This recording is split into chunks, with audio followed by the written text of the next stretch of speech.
Okay, hello and welcome to the undergraduate internship panel hosted by ACM. I am delighted to have three of our very own undergraduate students who's interned this summer. We have Emily Corey, uh, Frank Guglielmo, and Kenny Dong here. What I'd like to do is I'll get started by asking each of them a question, and then we'll go in order for the participants. If you have questions, you can post it in the chat or you can use the raise hand feature in Zoom.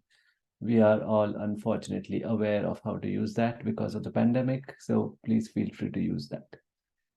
So my first question, I'm going to start with you, Emily, is where did you intern this summer, and specifically, what did you do in your internship? Yeah, so I interned at NVIDIA for the summer, and it was kind of interesting because I'm a computer science major, but I worked in the library design group, and I was automating how they feedback issues to the cell designers. That's great. Thank you. Frank, do you want to go next? Tell us where did you intern and what did you do? Yeah, I interned down in San Jose at a company called Roku. I was specifically working on my role was a software engineer intern, specifically in the cloud department. And so I worked with Roku has just recently launched, I would say like within like the last year or two, an Internet of Things, an IoT kind of arm to the company. And so a lot of what our team was focused on was just kind of bootstrapping that service so that smart home products, which are basically kind of fall under the realm of IoT, um, we handled all of like the cloud infrastructure behind all of that stuff. Um, so yeah. Great. Thank you.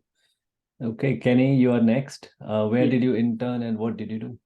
yeah, so I interned at the Amazon office in Portland as a software development engineer intern.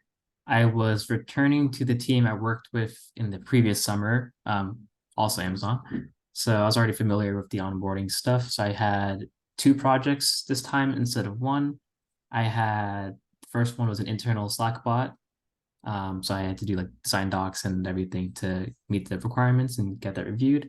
And my second project was a migration for an internal thing as well. Great. That's fantastic. Now, obviously, we are very proud of all of you, but we also want to know about your journey.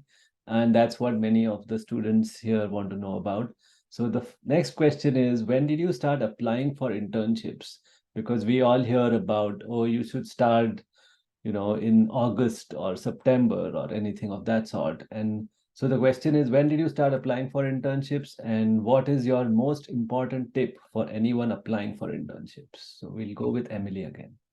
Yeah, so I started applying for internships probably like 8 to 9 months before summer. I started really far in advance, but the thing that I found interesting and my biggest advice is that it's all about referrals and who you know within the company, because I applied for probably 500 positions and I got interviews with 0 of them.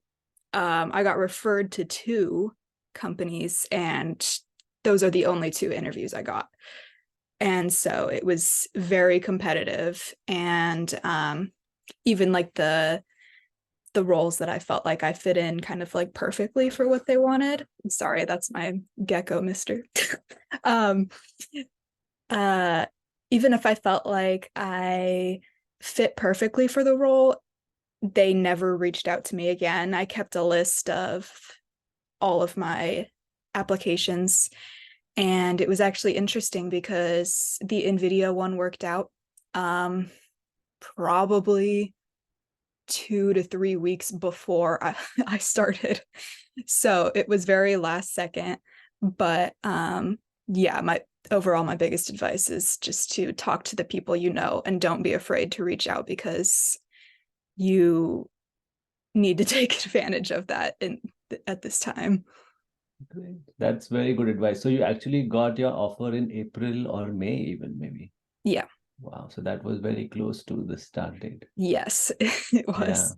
Yeah. So I mean, that's fantastic advice. Network, talk to people you know, and get actual humans on the other side rather than some machines. Okay, Frank, you are next. Yeah, so I think I started maybe as a sophomore, just kind of like seeing what was out there, and just kind of like chucking a resume at like a LinkedIn application, because you never know, right? But it wasn't really until my junior year when I started like I think becoming a better developer and also just like talking with more people. Um, I started to really focus on, if I want to be a software engineer, what do software engineers do? Where do they interact? Like, what's going on in that world, right? And I was fortunate enough. I had a really good relationship with one of the professors who had a friend looking for interns, and I felt like I fit the description pretty well. And then so that got me an interview. Um, Not saying that got me the job because it definitely didn't. Um, and I think we can talk about this probably throughout the session, but I had a technical interview and a behavioral interview, and they both went really well. And I wound up getting an offer for an internship in like November for like a May start date. So like 6-ish, 7-ish months in advance. Um, so yeah, that was about the timeline. Great. Thank you. Kenny, you are next. Okay, so I'm gonna talk about previous, because the summer just happened. I was returning, so when I got the first internship at Amazon, okay, I started applying to internships in general September, August-ish. I got referred for Amazon around August, I think, but I didn't do the online assessment and all that stuff until around the beginning of March. That's when they sent it out to me because it's like rolling, so they'll just send it out and you randomly might get the chance to do it. So yeah, I just think it's good to apply around like earlier because for bigger companies at least, they just roll through applications and go through interviews. And as the year goes on, there's going to be less positions open. So when I got my internship, I was actually waitlisted at the end of March and I had to wait like 2 or 3 weeks to actually get the offer to choose where I wanted to go. Yeah.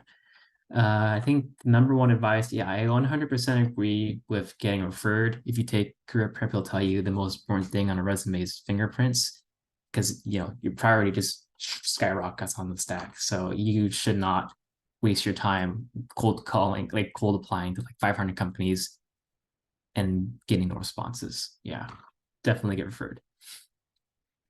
Also, you don't have to worry about the requirements that much. So if it says like you need 3 years of experience in JavaScript, you can ignore that. The recruiter probably wrote it. They don't really know what they're talking about sometimes. Even if it's like you're an undergrad and they're like asking for master, you might get away with it. You just apply. It doesn't hurt. Yeah. Okay. But yeah, get referred. Great. Yeah. So it sounds like the overall theme is to have some kind of a referral because that seems to at least get you an interview. After that, I am confident that our preparation can get you past the interview into the next stage. Yeah, go ahead, Frank. Yeah, I just want to make a note on that. I know that sometimes that could sound really overwhelming that like, oh, I don't know anybody. How do I get a referral if I don't know anybody?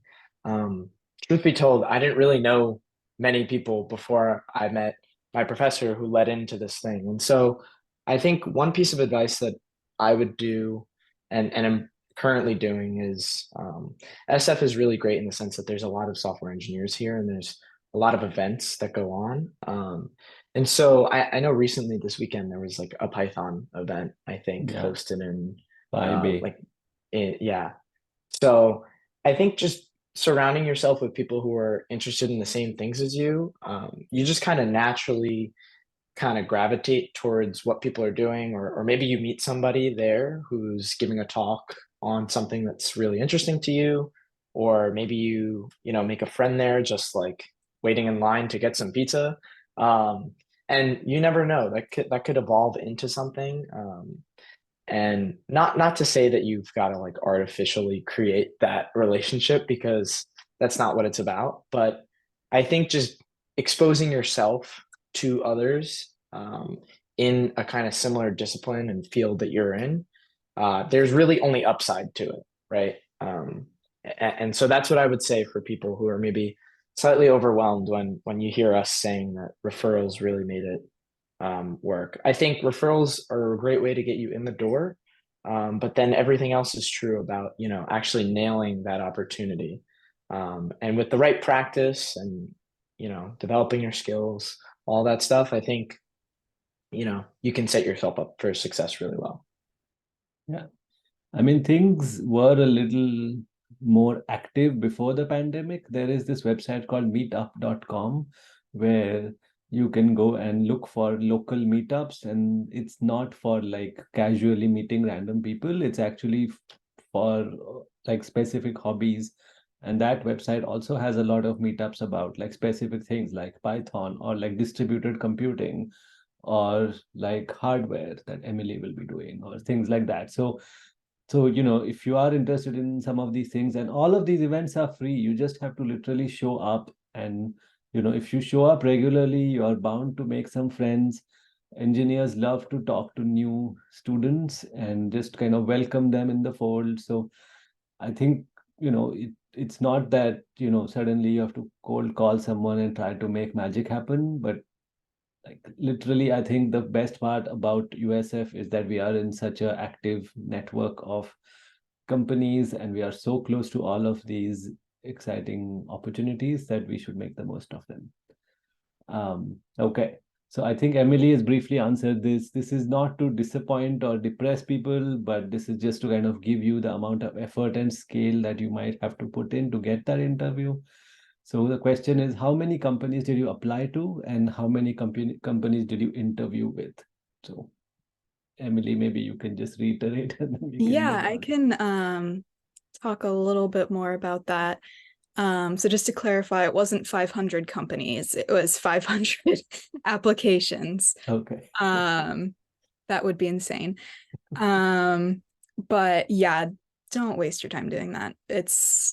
I mean, some of them, yes, but none of them went anywhere in my experience. They could in other experiences, but my experience, they didn't go anywhere.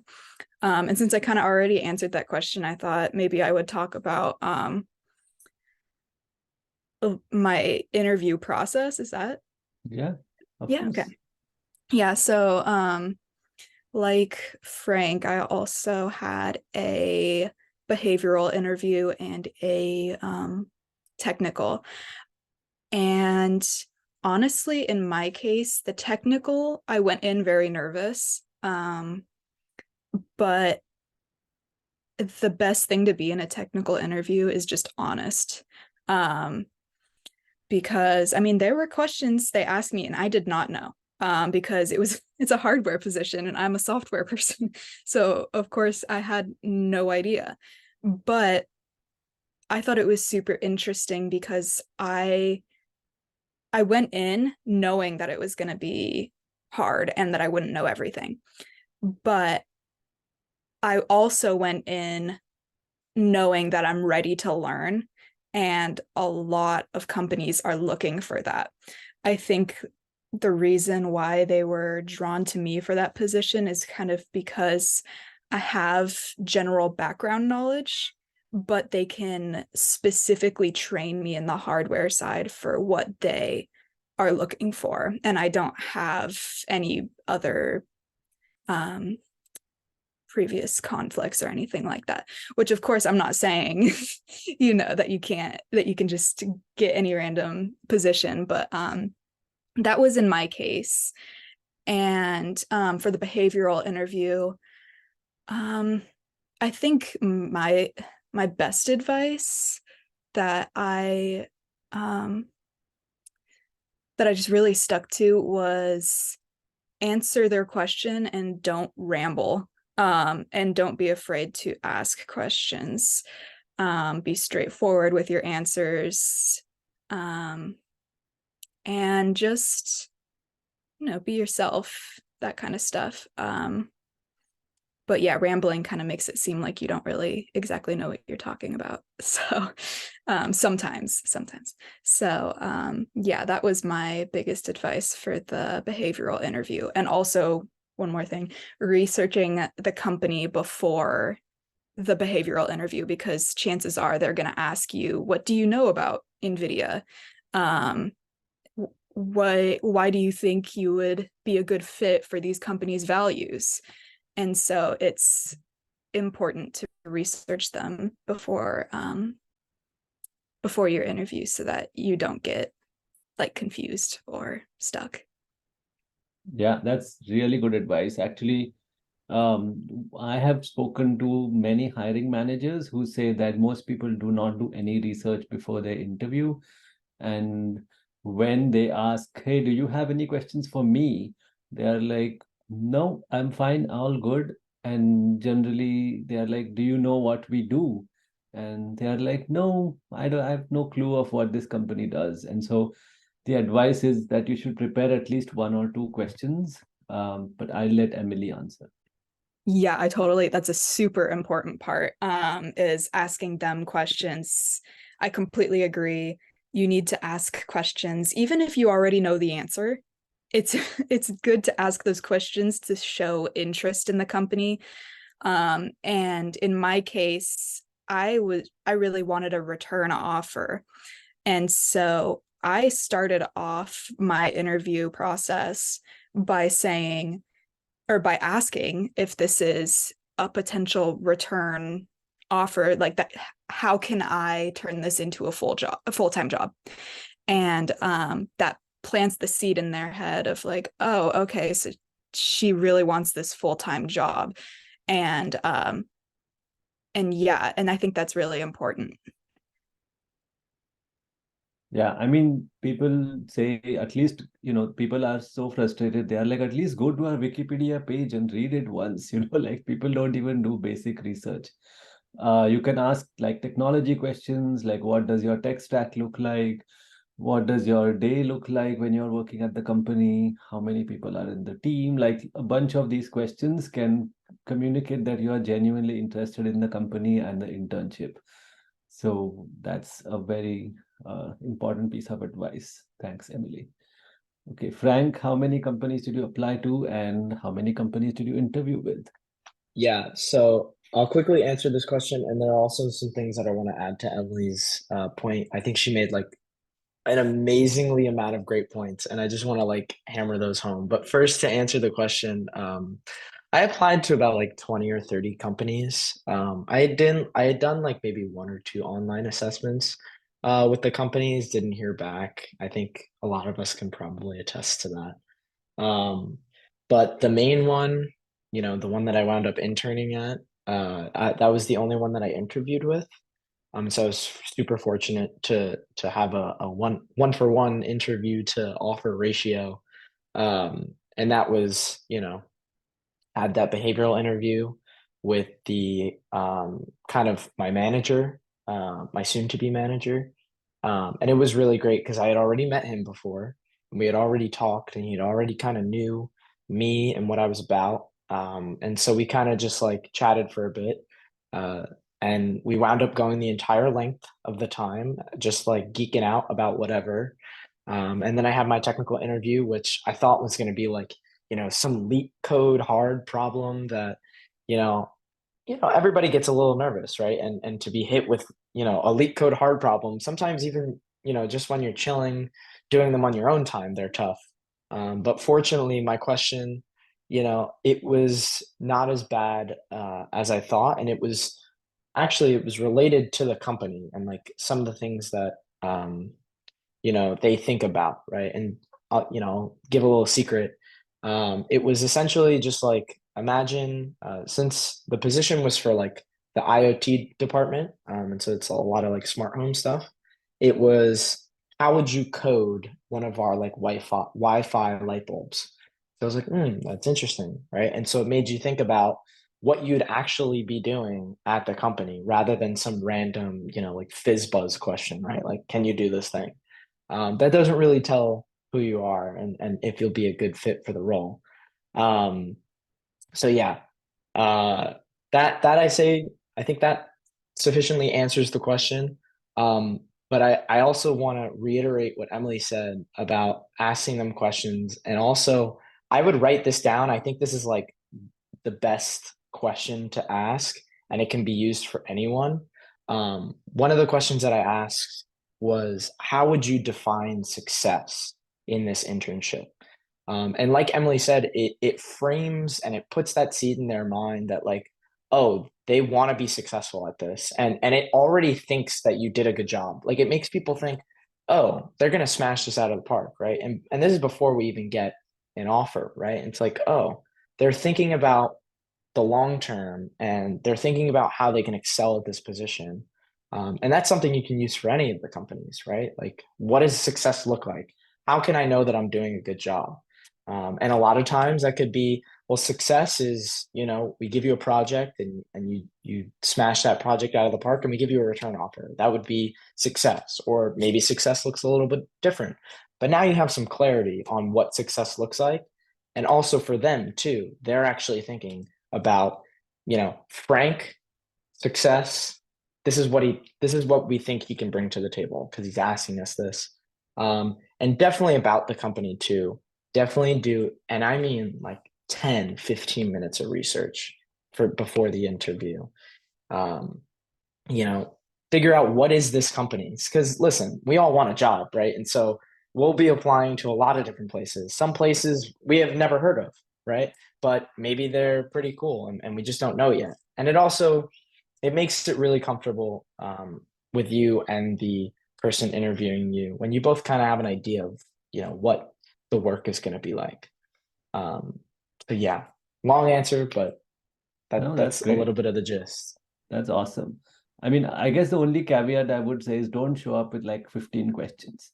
Have maybe two, three that shows proactive initiative, all of that, but don't be like, oh, and another one, and another one. Then they're just going to be like, chill out, bro. Yeah, Uh, one or two questions, keep them real sharp, be real specific, yeah. right? If you could see that like, oh, they've really thought about this, huh? Like I didn't even think of that. That's usually a really cool thing that they like to see.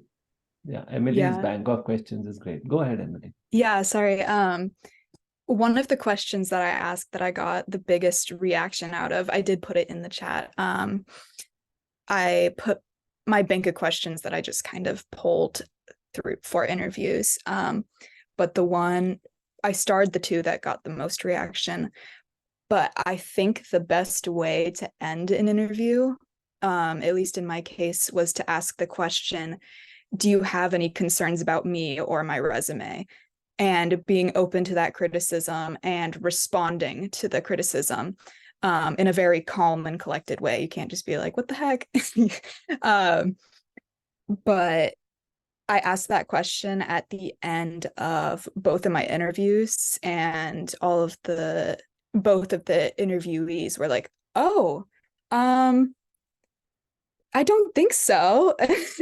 And so it kind of, yes, it puts you in a vulnerable spot, but I think showing that you're okay with being in that vulnerable spot really shows like what's the word? Being able to work with other people and open to criticism. Yeah. Also, you might end up immediately implying, oh, I mean, it's almost like the opposite where you're like, oh, actually, I don't have anything. And so that kind of again seeds this thought in their mind that, hey, I don't have anything negative about this resume. And I had a great conversation. Go Exactly. ahead, Frank. Go ahead. Yeah, sorry to interject again, but I think adding on to that, I think we all need to remind ourselves that this is an internship and it's not like some full-time or even like senior staff principal software Yes, engineering that's a role. very big That distinction. that was something that even while I was at the internship, I had a hard time kind of internalizing because I was surrounded by senior level engineers who would crank out work like nobody's business. And I would be there doing some tutorial, learning, you know, learning Go or learning Swift. And I'm just like, I felt like a little kid playing in the playground while these guys were just doing some crazy hacking type stuff. Um, but I think one of the most insightful things that I learned, and this may transition later, but is that um, they just want to see that you can learn and that you're going to be a sponge, right? They don't really, believe it or not, a lot of these companies don't want people who are kind of set in their ways, who know everything, because that doesn't maybe coincide with the company's values, right? Yeah. I was learned the Roku way of programming or the Roku way of collaboration. And I just made it visible in that process that I was open to learning and then open to collaborating with these people. Right. Okay. Kenny, sorry for making you wait, but can you No share problem. how many companies you applied to and how many companies you interviewed with? I applied to less than 10, maybe 6. I don't know. I value my time. I don't waste my time. I was busy with my Japanese stuff. I didn't care about applying. Keep things short. Here's this guide I wrote mostly for grad. It's like slightly angled to grad students. It's for how to interview and stuff like that. Yeah, so instead of applying to a bunch of companies, I just took more time to prepare for Amazon specifically, and then I was good at that. So yeah, don't waste your time. Focus up. That's good. Here's this little document to prepare for interviews if you don't know what to do. Yeah. Excellent. And we still have time. I'll ask you, the last question that I have for you is, what was one lesson you learned during the internship that will stay with you forever, or at least for a long time? We'll start with Emily again. Yeah, so this is something that my dad has told me his entire life, or my entire life. He and I took it into this internship, and it really made me successful in this internship. So I think it has stuck with me forever so far. And I think it will continue to. But essentially what he said is just to make your manager happy. Just pretty much do what they ask. And I know there's definitely a bunch of different ways to approach a job or an internship. Like there's definitely ways to, suggest that you do something else, or like maybe there's a different way of doing the thing that they want to do that you think would be better. That is great, and you should say that. But what I focused on was just what my manager asked of me, just so that I could get in the door for a full-time position. Because I mean, if you do everything he asks, he's gonna be happy with you, because you're basically checking off his to-do list. So that's basically what I did. And also on top of that, being personable with your manager as well. Every time that my manager and I met, we talked for 20 to 30 minutes about life, just what was happening in our everyday life, and connecting in that way, because you really need to make a connection with everyone in there just to kind of get you in that spider web. And then when it's time to go, they're going to be sad that you're leaving.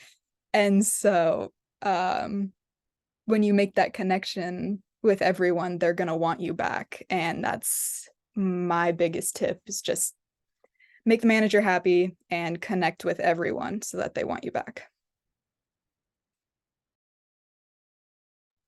That's great advice.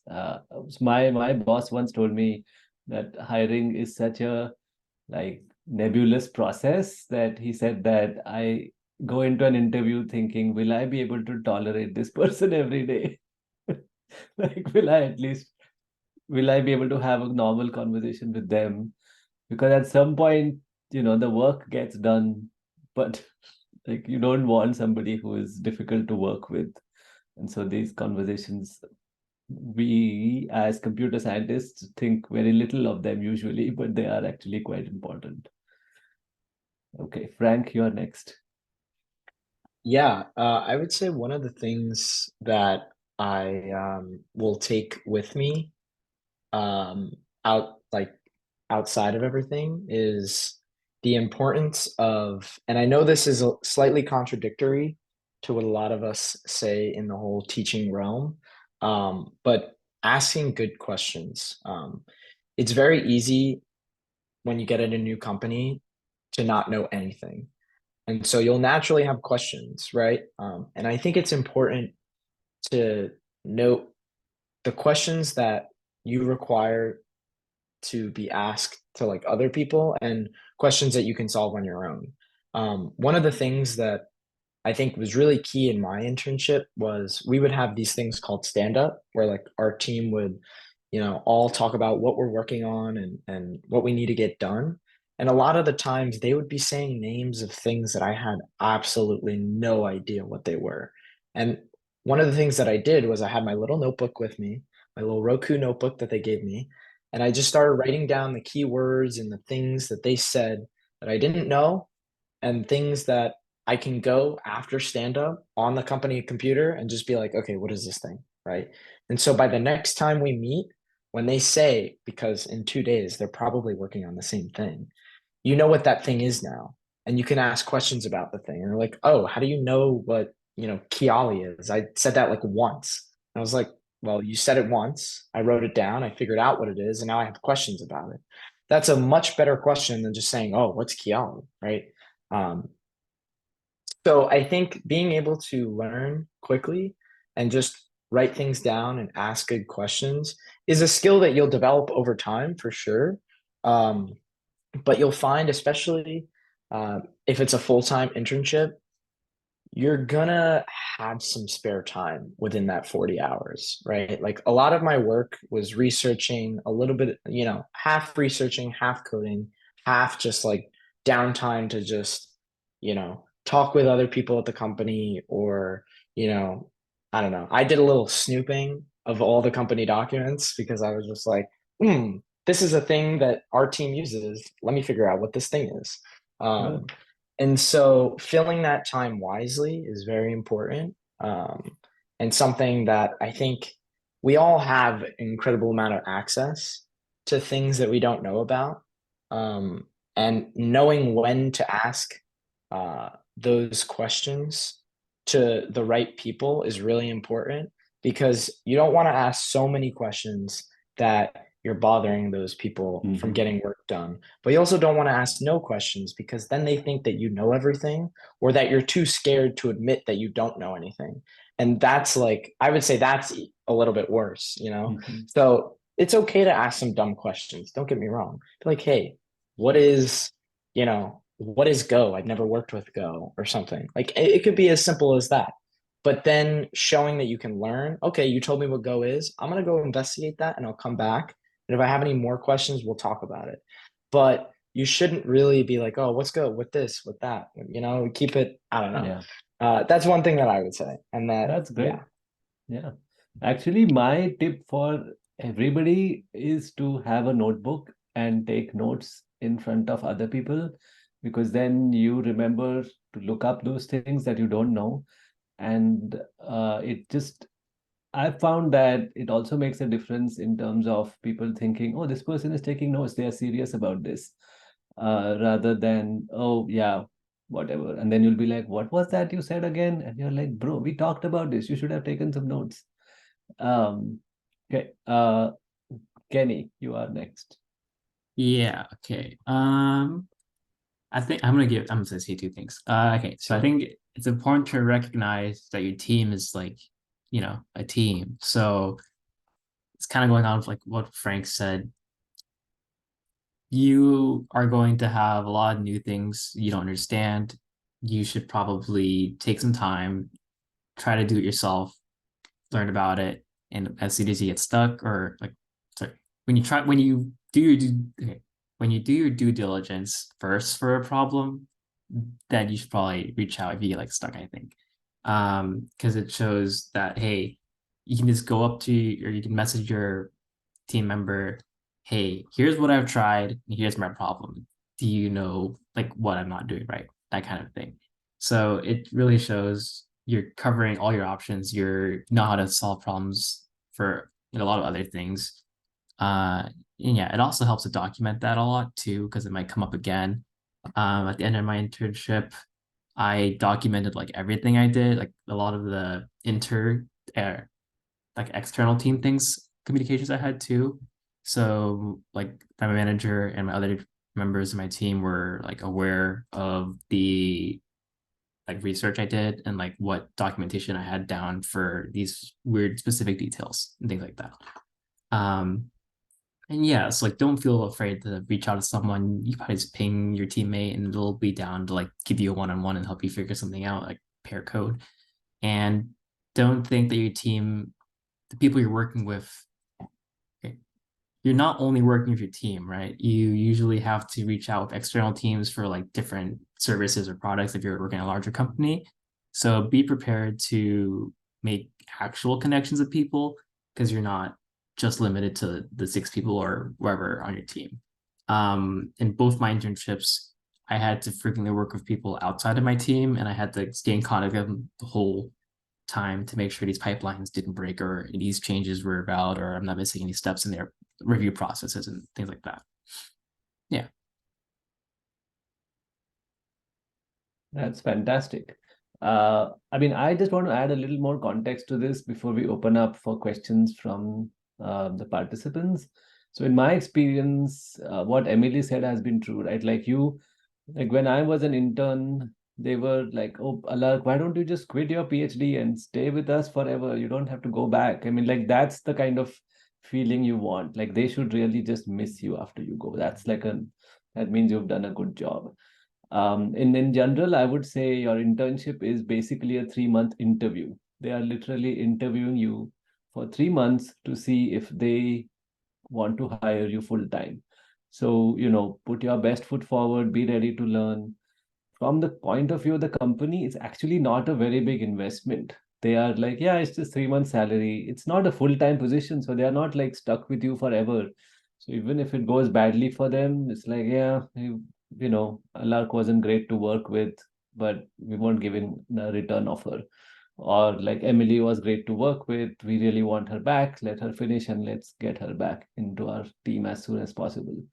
So, so they want to see that you are able to learn and do something with that time that you have with them. And as Kenny pointed out, and even Frank and Emily, that the team and your manager actually really want you to be successful. So they are not like your professor who's like, let me see you fail. It's not like that. They actually are like, okay, you're stuck. Let me help you. Or, like my best advice that I received was like, do not be stuck for longer than an hour. Like, try your best. But after an hour, ask for help. Because if you spend 2 days being stuck on something, the company is literally paying you to be stuck, and that's a waste of everybody's money. Instead, if I just go to Frank, who's in my company, who's let's say a senior engineer, and I ask him, hey, Frank, I'm stuck on this. Can you help me? And he might just come to my cubicle, sit down next to me, and be like, okay, let's figure out what's the problem. And then in like 5 minutes, he'll help me get unstuck. And then you'll be like, yes, this is awesome. And then Frank will feel good because he helped me, and I'll be unstuck and I can get on with doing more things and being more productive. So those are kind of my perspectives from my internships and talking to hiring managers. Okay, so I think this is a good place to get questions from the attendees. So if you have a question, please feel free to use the Zoom feature to raise your hand like this. Or if you don't want to do that, feel free to just put your question in the chat and I'm happy to read it out to our panelists.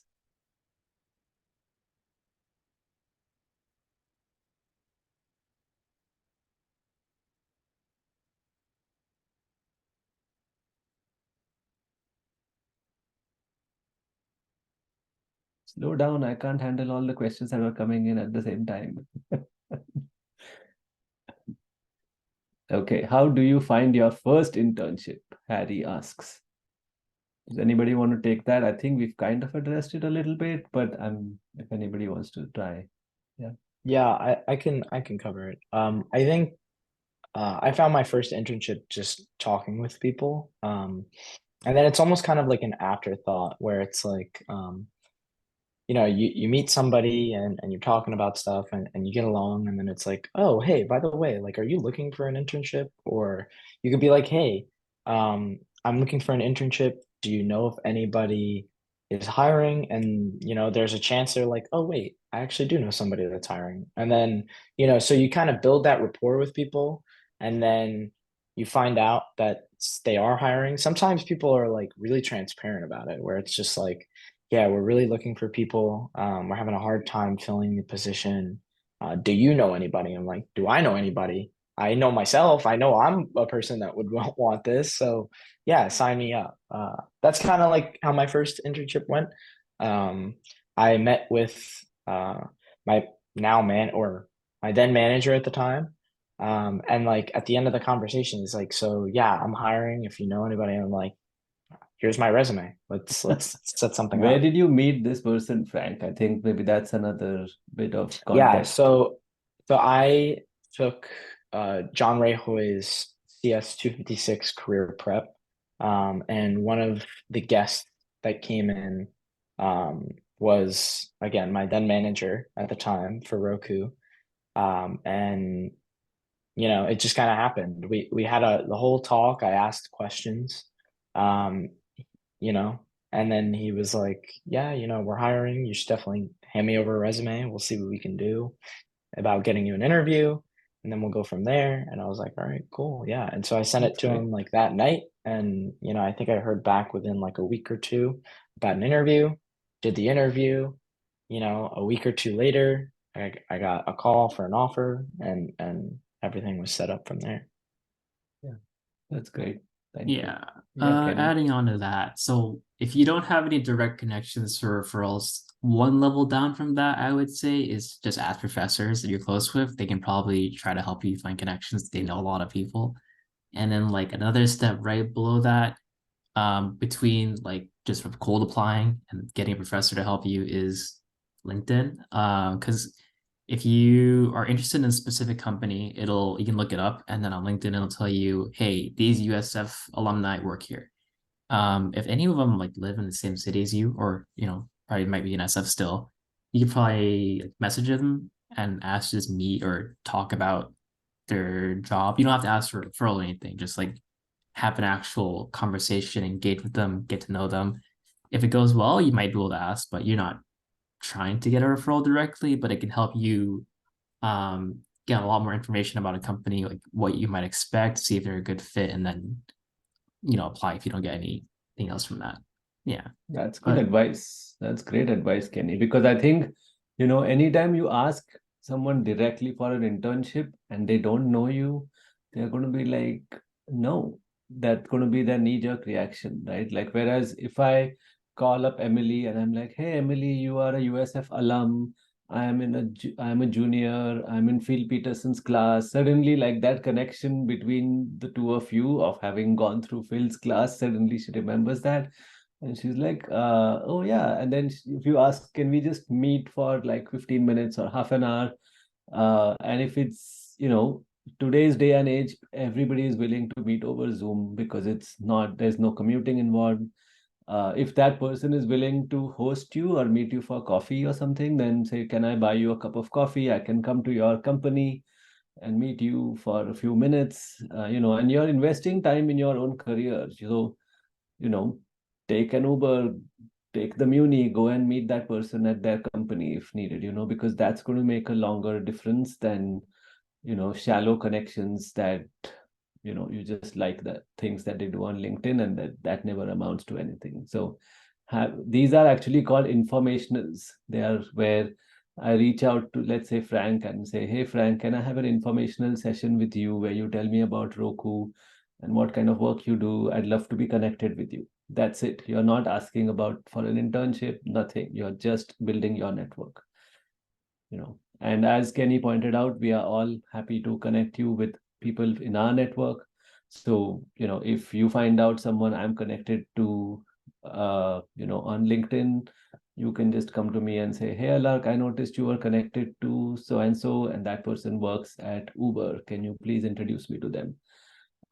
I've done that for like many students over the years, and I still do that frequently. Yes, that's good advice. No, this is good. So how many projects should we have on our resume? And what kind of resumes should we have before we apply for the first internship? Okay. There's not like a set guideline. Just put down whatever relevant experience or projects you have if you have any, and that's useful. But I think number one's referral. But if you don't have that, then any relevant work, like if it's for maybe a front end position, have like the JavaScript front end stuff related on there. So yeah, if you have anything you're interested in, I would just do a project in that instead of forcing yourself to learn some random tech stacks, because you don't get to choose a lot of the time, or you don't necessarily get to choose unless like the specific job description is going to be this thing only. But just do what you're interested in, and then you can put that in your project because it'll be more motivating to do something that you like instead of some random full stack crap that you found like on a 9-hour YouTube tutorial or something like that. Yeah. Go ahead, Emily. Yeah, I think my biggest advice for resumes, which I didn't do and I regretted, was the formatting, because I mean, nowadays they run basically your resume through just some system to find keywords. And the way my resume was set up, it was using a Google Docs, like one of those pre-made formats with all of the weird margin spacing, and it was really hard to get the keywords out of that resume. And so that is honestly why I think I didn't hear back from any of the other companies that I applied to. But yeah, just having a super simple, like not heavily formatted resume is really important nowadays. Yeah, that's good to know. Yeah. I think from my perspective, projects are, I mean, listen, at the end of the day, like you really only have a page on your resume. And I think the most important thing is if you have one project that you're super passionate about and you can tell a story about, that's way better than having, 8 GitHub tip calculator, projects where, maybe you could have coded it in like a day, right? I think the coolest thing is that even with our coursework, I mean, my search engine that I did in software development is still on my resume as one of the things that that I worked on, because it's a big task. And I think more importantly, there's a story behind it, right? There was a lot of trials and tribulations attached to that project, a lot of sleepless nights, a lot of not working and having to hack on this, and things that I can talk about with that project that people want to hear. They want to hear, when did you fail, or how did you solve this problem? You built a search engine. There's Google. Why did you do that? Like, that could be something that they ask, but you'd be like, you know what? This was something that, maybe it was required by the course or whatever, but I really learned this. There was this one thing that I just couldn't, figure out. I couldn't figure out multi-threading. It took me 2 weeks or something. Like, you could, everybody's experience is different, right? And you could talk about how you kind of solved that. And I think more than anything, your project should really just be a gateway to a really good story that tells the kind of person you are and the problem solver that you are. I think I have maybe 2 or 3 projects, but like projects that I'm really proud of and have a lot of stories and struggle behind that, the first thing that in my behavioral interview was, I see you got some projects here, tell me about them. And I go, which one would you like to tell me about? Which one would you like me to tell you about? I had this search engine that was, Java, da da da da da. I did this D3 thing thanks to Alark. that was painful, but also very rewarding. And there were just multiple avenues that we could have taken that conversation. And usually the interviewer will want to hear stuff maybe more related to the company or things that like, wow, this guy really seems interested in this thing that he worked on. Let's hear about it, right? So yeah, I would say, have a few but really, really in-depth projects. Because again, like there's only so much real estate on that resume that you can put. That's great advice. Yeah, and then to kind of add on to that, I also think it's important, even if it's not a super detailed project. I think like in my 221 tic-tac-toe, I have that on my resume because I have such a fond memory of the class and the connections that I made in that class.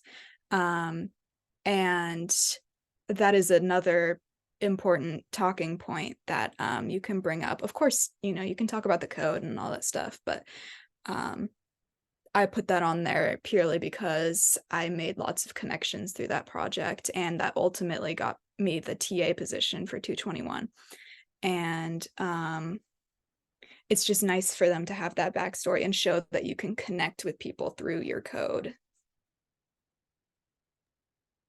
Yeah, I agree. I think they want to see that you struggled and you overcame some difficulties, and that you can talk in detail with excitement about something that you worked on.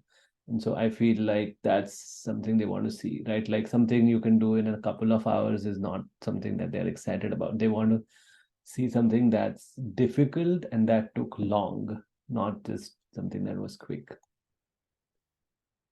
Okay, Harry's on fire. Harry, question is, Harry, what's mostly used in which language, I guess, did you use most in your internship? That's what he's implying. Okay. Amazon, primarily Java stuff, I think right now, because of transitioning off Perl. I also did Python because I chose that for specific reasons, for design reasons, for my Slack thing. It doesn't really matter what the language is. You should be prepared to learn anything, basically, any language. I had to pretty quickly pick up TypeScript and stuff to set up my AWS CDK stuff. So, it doesn't matter. Okay. It's good to have language expertise. It, transfers over. It might be useful if your job directly uses that language, but you should just be prepared to learn any language.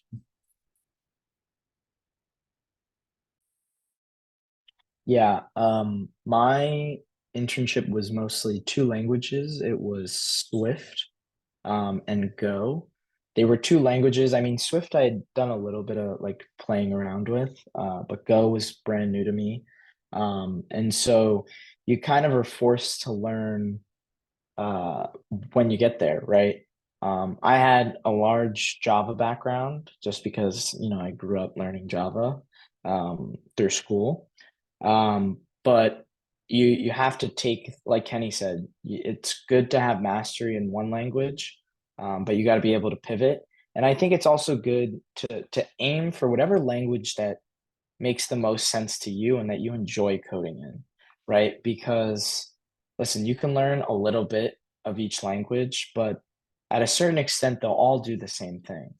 And I think it's really important to have one that is easy, that's easiest and most fun for you to work with, because like we've mentioned, like you're going to end up needing to code something different probably because every company is different. I mean, some people have Perl, some people have Java, some people have, Cobalt or something. These all companies are different. But yeah, pick a language that you really like, and can get really in depth with.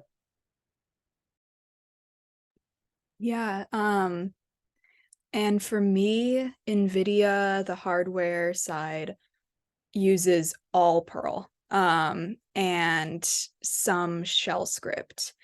I had no experience with either of those.